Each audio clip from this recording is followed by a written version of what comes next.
Sports ഡെസ്കിൽ നിന്ന് മനീഷ് ഐഷ മാത്യു നമുക്കൊപ്പം തത്സമയം ചേർന്നുണ്ട്. Manish, good evening. ഇപ്പോൾ നമ്മൾ ക്രിക്കറ്റിൽ സച്ചിനും ഫുട്ബോളിൽ സുനിൽ ഛേത്രി എന്നൊക്കെ പറയുന്നത് പോലെ ഇന്ത്യൻ വനിതാ ബാഡ്മിൻ്റണിലെ ആദ്യ സൂപ്പർ താരമായിരുന്നു സൈന നെഹ്വാൾ. രാജ്യത്തെ അനേകായിരം കായിക താരങ്ങൾക്ക് പ്രചോദനമായിട്ടുള്ള സൈനയുടെ ഈ പടിയിറക്കം, അതും ആഗ്രഹിച്ചുള്ള ഒരു പടിയിറക്കമല്ല, വേദനയോടെയുള്ള പടിയിറക്കം എങ്ങനെ കാണും? സിധു, 2016 റിയോ ഒളിമ്പിക്സിനിടയിലാണ് സൈന നെഹ്വാളിന് ഇത്തരത്തിൽ കാൽമുട്ടിന് പരിക്കേൽക്കുന്നത്. അന്ന് വേദനയോടെ കോർട്ട് വിട്ട സൈനയെ ഇവരും വളരെ ദുഃഖത്തോടെയാണ് കാണുകയും ചെയ്തത്. പക്ഷേ പിന്നീട് സൈന നടത്തിയൊരു തിരിച്ചുവരവ് എന്ന് പറയുന്നത് ഭയങ്കര അവിശ്വസനീയമായ ഒന്നായിരുന്നു.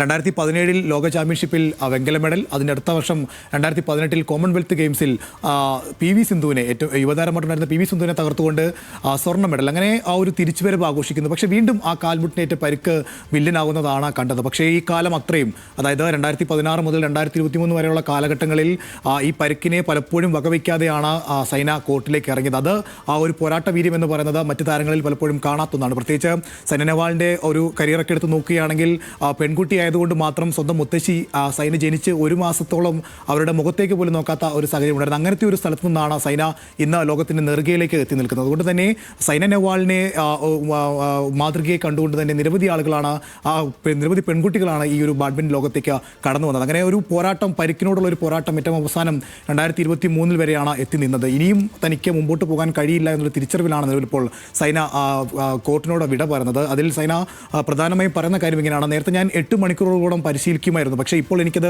2 മണിക്കൂറിന് പോലും സാധിക്കുന്നില്ല. ഇതാണ് ഇനി എൻ്റെ കരിയർ അവസാനിക്കുന്നതിന് വേണ്ടിയുള്ള സമയം എന്ന തിരിച്ചറിവിലാണ് ഞാനിത് അവസാനിപ്പിക്കുന്നത് എന്നുള്ളതാണ് സൈന പറഞ്ഞത്. എന്തായാലും ഇന്ത്യൻ കായിക മേഖലയിൽ ഒരിക്കലും ഒഴിച്ചുകൂട്ടാനാവാത്ത ഒരു പേരാണ് സൈന നെഹ്വാൾ എന്നുള്ളത്. ഇനി ആരാധകർ പ്രതീക്ഷ എന്ന് പറയുന്നത് വരുന്ന നാളുകളിൽ ഒരു പരിശീലകയുടെ വേഷത്തിൽ സൈനയെ കാണാൻ കഴിയുമെന്നുള്ളതാണ്. അങ്ങനെ കൂടുതൽ ചരിത്രം രചിക്കാനും അതുപോലെ തന്നെ കൂടുതൽ അത്ഭുതങ്ങൾ ബാഡ്മിൻ്റൺ ലോകത്ത് കാഴ്ചവെക്കാനും സൈനയ്ക്ക് കഴിയുമെന്നുള്ളതാണ് ആരാധകർ പ്രതീക്ഷ. നമുക്കും അങ്ങനെ തന്നെ പ്രതീക്ഷിക്കാം. യെസ്, അങ്ങനെ കാത്തിരിക്കാം മനീഷ്. ശരി.